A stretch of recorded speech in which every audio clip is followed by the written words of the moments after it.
प्रकृति ने हमें ऐसे ऐसे बीज दिए हैं जिनको खाकर आप प्रोस्टेट से बच सकते हैं 70 साल के बाद। तो आप उनको क्यों नहीं खाते बताइए। हरे कृष्णा राम राम जी, मैं आपको 4-5 तरह के ऐसे बीज बताऊंगा और इनके पीछे की साइंस समझाऊंगा। ऐसे तुक्का लगा के नहीं जाऊंगा कि हाँ खा लो, नहीं नहीं नहीं, साइंस क्या बोलते हैं वो समझाऊंगा मैं साथ में। अब अगर आपने देखो, एक बात बोलना चाहता हूँ, फिर आपको बीजों के बारे में समझा दूंगा। और जो लास्ट वाला बीज है वो आपने जरूर देखना है, जरूर सुनना है उसके बाद, क्योंकि वो सबसे रामबाण है। बस एक बात बोलना चाहता हूँ, अगर आपने मन बना लिया है कि ऑपरेशन करवाना है, सर्जरी करवानी है प्रोस्टेट की, तो एक बार आप ट्राई करके देख लो, इसमें हर्ज क्या है। वो तो लास्ट ऑप्शन है ही, सर्जरी ऑपरेशन, तो एक बार ही ट्राई करके देख लो। क्यों, आप जिंदगी को बदल सकते हैं।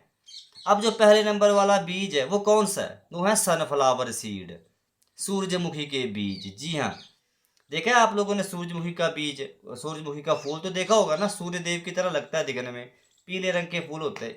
इस फूल के अंदर ना बीज होते हैं, बीज, ठीक है। और इनका जो छिलका है ना, सफेद या काले धारीदार रंग का होता है। सूरजमुखी के फूल की फोटो देख लो, आप समझ जाओगे।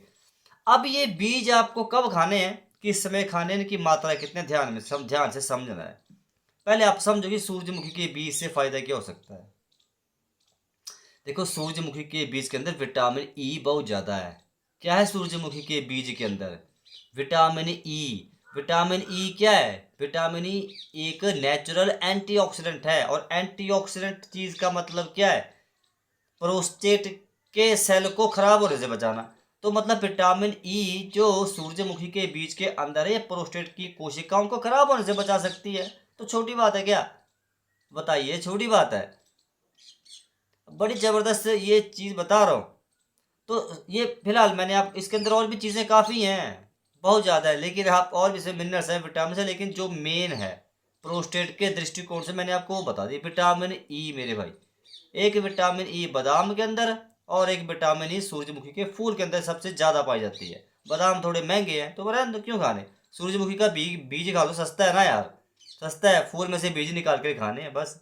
अगर बीज नहीं मिलते हैं तो मंगवा लो ऑनलाइन, वीडियो में टैग किया मंगवा लो। देखो, अब आपने बस इसको खाने का सही तरीका समझना है। सूरजमुखी के बीज का आपको दिन में सिर्फ 1 चम्मच खाना है, लेकिन तरीका सही हो तो आपको असर दिखेगा, ऐसे नहीं। आपको 1 चम्मच सूरजमुखी के बीज का लेना है, मुंह के अंदर रखना है, कम से कम भी 15-20 सेकंड तक आप लोगों को बीजों को चबाना है। या इससे लंबा भी चबा सकते हैं तो चबाओ, 1-2 मिनट के लिए चबाओ। जितना ज़्यादा चबाएंगे उतना ज़्यादा आपको फायदा होता है। मुंह के अंदर जो लार है उसके साथ अच्छे से घुल जाए ये। मतलब सूरजमुखी के बीज को आपको खाना नहीं है, पीना है। तो आप समझ गए कितना चबाना है कि लिक्विड बन जाए फिर निकल जाओ। आप सूरजमुखी के बीज को खाकर देखना, आप खाकर देखना एक बार, कम से कम भी 1 महीने के लिए, फिर तब आपको पता चलेगा कि बंदा क्यों बोल रहा है बार बार, ऐसा आपको भरोसा नहीं होगा।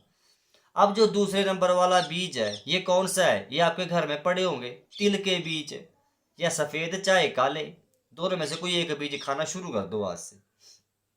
अब इसके अंदर जिंक ज़्यादा है, काले, ये जो सफ़ेद तिल या काले तिल है इनके अंदर जिंक ज़्यादा होता है। और जिंक बता चुका हूँ, जिंक आपके प्रोस्टेट ग्लैंड के लिए सबसे बढ़िया भोजन है, सबसे बढ़िया खुराक है प्रोस्टेट को स्वस्थ रखने का 100 साल तक। इसलिए आपने तिल का बीज खाना है। इसके अंदर ओमेगा 3 फैटी एसिड भी हैं, ठीक है, जो प्रोस्टेट के सूजन को कम कर सकते हैं। तो इसलिए आपने तिल का बीज खाना है। इसके अंदर अरे और भी बहुत सी चीज़ें हैं, तरह तरह के इसमें न्यूट्रिएंट्स हैं, माइक्रो न्यूट्रिएंट्स हैं, मैक्रो, वो चीज़ें अलग है। लेकिन फिलहाल आप बस इतना समझ जाओ कि मोटा मोटा बता रहा हूँ, मोटा मोटी आपको जानकारी दे रहा हूँ, जो साइंस बोलते हैं कि हाँ ये चीज़ इसके अंदर होती है जो प्रोस्टेट को हेल्प कर सकती है, वो बता रहा हूँ। बाकी इसके अंदर लाखों करोड़ों तरह तरह की चीज़ें हैं, लेकिन वो फिर वीडियो बड़ी लंबी हो जाएगी। आप सिर्फ खाने का तरीका समझो, दिन में 1 चम्मच मुंह के अंदर बस चबा चबा कर खा जाओ, और 2-3 घंटे का शरीर को समय दे दो, ठीक है। उसके बाद आप अपना खा भी सकते हैं भोजन, जो आप भोजन करना चाहते हैं। आप अगर आपको काले तिल खाना वैसे पसंद नहीं है, चबाना पसंद नहीं है, तो आप इसका काढ़ा बना कर पी सकते हैं। 1 चम्मच काले तिल का काढ़ा, 1 चम्मच काले तिल लो या सफ़ेद तिल, उसको पानी में उबालो, बस गुड़ डाल लो, गुड़ गुड़ थोड़ा घोल लो, उसको पी जाओ। या तो लड्डू बना कर खा लो, खा सकते हैं आप। बातें बहुत सी होती हैं, लेकिन थोड़ा करना तो पड़ेगा। इतने बीज बता रहा हूँ, इनमें से एक दो बीज भी खा लेंगे तो आप अपने जिंदगी की नैया को पार कर सकते हैं। ऐसा नहीं बोल रहा हूँ कि आप पूरे खाओ, नहीं, जो आपको मिलते हैं वो आप खा लो, उनको तो खा लो। ये सारे इक्वली बेनिफिशियल है, लेकिन जो लास्ट नंबर वाला है ना, वो सबका राजा है, वो सबका बाप है, ये बात आप समझ जाओ। अब जो अगला बीज है वो कौन सा है, जब इसके बारे में बताऊंगा तो आप बोलेंगे ये तो पंकज भाई हमने कभी सुना ही नहीं। तरबूज के बीज। अभी गर्मियों में एक फल आप बड़ा ज़्यादा खाएंगे, तरबूज, ठीक है, क्योंकि ये पानी की कमी को पूरा करता है, लेकिन आपको नहीं पता इसके अंदर जो बीज है वो बड़े ज़बरदस्त हैं। ये बीज बताऊं कि तरबूज जो है ना, तरबूज के अंदर पहली बात तो पानी बड़ा ज़्यादा है, ठीक है। दूसरा, और प्रोस्टेट के मरीज को ना पानी की कमी नहीं होने देनी, हाइड्रेशन मेंटेन करके रखना है। दिन में आप पानी पी लो, लेकिन रात को सोने से 2-3 घंटा पहले पानी की क्वांटिटी को लिमिट कर दो, थोड़ा लिमिटेड क्वांटिटी में पियो, थोड़ा तो मात्रा कम कर दो, ठीक है ना। दिन में आप पी लो 2-2.5 लीटर, कोई दिक्कत नहीं है। इसके अंदर लाइकोपीन भी है तरबूज के अंदर, थोड़ा मात्रा कम है लेकिन लाइकोपीन है, और लाइकोपीन सबसे पावरफुल एक एंटीऑक्सीडेंट है, सबसे शक्तिशाली, जो बड़ा तेजी से प्रोस्टेट कैंसर के रिस्क को कम कर सकता है। अब आप समझ जाओ, अब आप समझ जाओ कि तरबूज के खाने की मैं सलाह क्यों दे रहा हूँ। इससे ज़्यादा मैं कुछ नहीं बोल सकता। आप सोचो, तरबूज आपके पाचन को भी दुरुस्त रखता है, पेट को ठंडा करता है, लीवर को ठंडा ठंडा कर देता है, एकदम शांति होती है, लीवर पेट अच्छे से काम करता है। तो समझ गए आप तरबूज का बीज कैसे खाना है। तरीका समझ लो बस, ये तो आप समझ गए क्यों खाना है, तरीका समझ लो बस। दिन में 1 चम्मच जब मर्जी। अच्छा, ये सारे बीज एक ही दिन में नहीं खा लेने, कि आप एक ही दिन में तरबूज के बीज भी खाओ, एक ही दिन में आप तिल का, नहीं नहीं नहीं, एक दिन में सिर्फ एक बीज। आज आप खाओ तिल का बीज, ठीक है, कल खाओ आप तरबूज का बीज, परसों खाओ आप लोग सूरजमुखी का बीज, ऐसे खाने हैं, रोज नहीं खा, एक ही दिन में एक बीज खाना है, ठीक है ना। अब जो लास्ट नंबर वाला बीज है, जो सबसे पावरफुल है, जो सबसे शक्तिशाली है, इसके बारे में बताऊंगा तो आपके होश उड़ जाएंगे। आप रोज इसकी सब्जी, रोज रोज आप वो सब्जी खाते हैं घर पर। भारत का कोई घर नहीं है जिस घर में सब्जी नहीं बनती, और इस सब्जी का नाम है कद्दू, पंपकिन। आई कुछ याद? कद्दू है ना, कद्दू की सब्जी जो आप घर पर बनाते हैं, फोटो देख लो। इस कद्दू की सब्जी को आप खा तो लेते हैं, बहुत अच्छी बात है, हरी हरी सब्जी है, फायदा होता है, लेकिन जिसके बीजों को जब आप निकाल कर फेंकते हैं ना, वो आप बहुत बड़ी गलती कर देते हैं। अब आप भी जाने जाने में गलती इसलिए करते क्योंकि आपको कोई ये सच बताता नहीं, राज की बातें कोई नहीं बताता, अच्छी सलाह कोई नहीं देता। कद्दू का बीज 70 साल के बाद प्रोस्टेट की बीमारी से बचने का सबसे बढ़िया पूरे संसार में, यानी इससे बढ़िया कोई आपको तरीका नहीं मिल सकता, नेचुरल प्राकृतिक झंझी। क्योंकि 70 साल के बाद अगर शरीर में जिंक की कमी है तो समझ लो आप प्रोस्टेट की बीमारी जो है ना, आप एक बड़े रिस्क पे चले गए, प्रोस्टेट आपको हो सकता है, फिर ये रिस्क बढ़ जाती है। तो इसलिए कद्दू का बीज खाओ ताकि जिंक की कमी शरीर में ना हो। पुरुष भाइयों, बता रहा हूँ बार बार कि जिंक प्रोस्टेट की खुराक है, प्रोस्टेट का भोजन जिंक है, ये बात आपको बार बार बोल रहा हूँ, इस बात को आप समझ जाओ।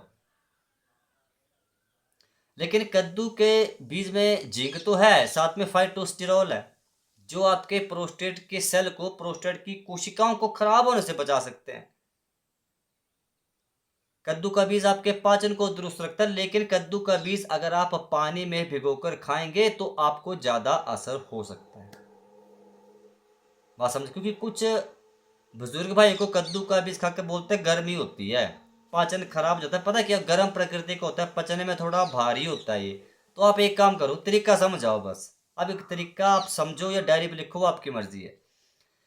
रात को 1 कटोरी पानी की लो, ठंडा पानी, गर्म नहीं, उसमें आप 20 ग्राम कद्दू के बीज डाल दो। सुबह उठकर पेट साफ करने के बाद बीजों को चबा चबा कर खा जाओ। ये सबसे बेस्ट तरीका है, क्योंकि ये पचने में भी आसान हो गए, कोई गर्मी नहीं करेंगे, आसानी से पचेंगे, कोई दिक्कत आपको नहीं होगी, ठीक है। आप पचने में आसान हो जाते हैं पानी में भिगो कर रखने से। पूरी रात 10-12 घंटे के बाद जब आप खाएंगे ना, तो पच जाते हैं आसानी से ये।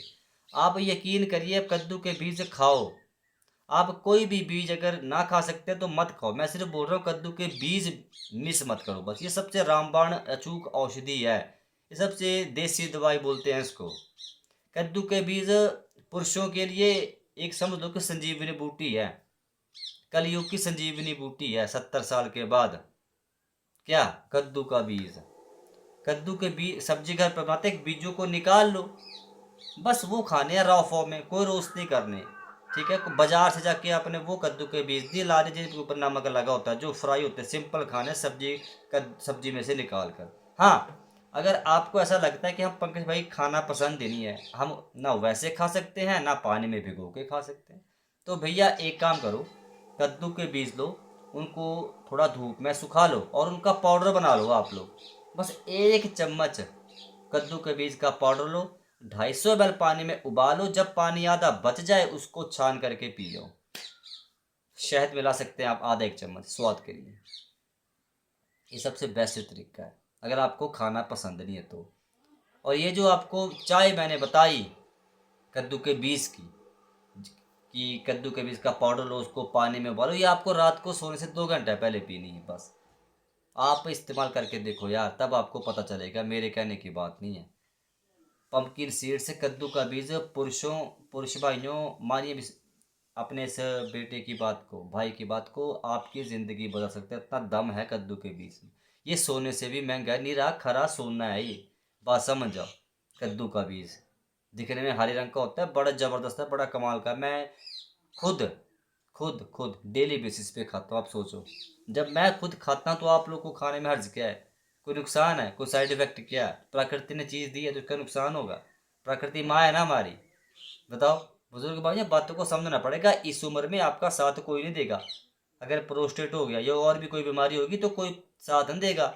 मैं बात, आपको दर्द आपको झेलनी पड़ेगी, तो भैया बात मान जाओ, कद्दू के बीज खाओ, जिंक की कमी कभी मत हो तो उसको पूरा करो।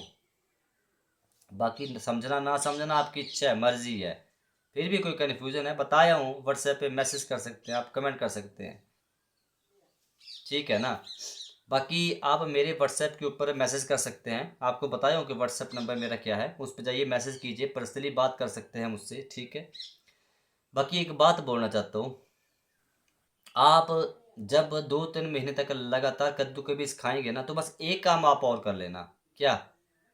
बस कंचनार की छाल का काढ़ा बनाकर पी लेना 2-3 महीने लगातार।